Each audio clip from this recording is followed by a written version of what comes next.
The jury deliberated for 7 hours today, but couldn't decide on what punishment to recommend for Aaron Dean, but they'll go back to work again tomorrow morning. They are considering a range from a prison sentence to probation. Last week, the former Fort Worth police officer was found guilty of manslaughter for killing Atatiana-Jefferson. William Joy is live in Fort Worth to bring us up to speed. And Chris, Cynthia, just about 20 minutes ago, the jury asked to go home for the day, taking a break after 7 hours of deliberations. The only other update we got all day was that they asked to see the general orders for the police department, as well as some body camera video. But at this point, all day, up and down the hallway, there were family members, community members lining the hallway outside the court, all waiting, and at sometimes even praying for closure. Their whole lifetime will be without her.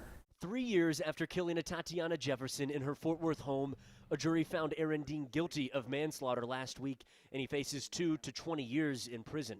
The only just verdict is 20 years. Anything less is a travesty of justice. Prosecutors argued his inappropriate touching of a woman in college and a police psychologist calling him a narcissist show a pattern of behavior, but they focused most on all of the life Jefferson never got to live. Gasping for air, struggling to live, and he stood over her, lorded over her, providing no aid, not attempting to do anything, only looking for that gun to give himself yet another excuse for his behavior. Aaron Dean is literally being judged for a second of his life today. Punishment, rehabilitation, and deterrence do not include the term revenge.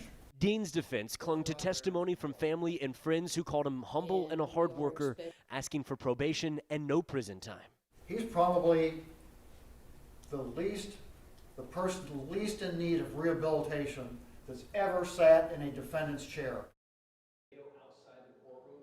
The jury will start back at 9 a.m. tomorrow, but there's no telling how long it could take for them to settle on a sentence or if they'll end up hung. Live in Fort Worth, I'm William Joy. All right, William, thank you. And as soon as that sentence comes down, we will bring it to you on air and online. We invite you to stay with us for an update on this trial around the clock on our WFAA mobile app as well.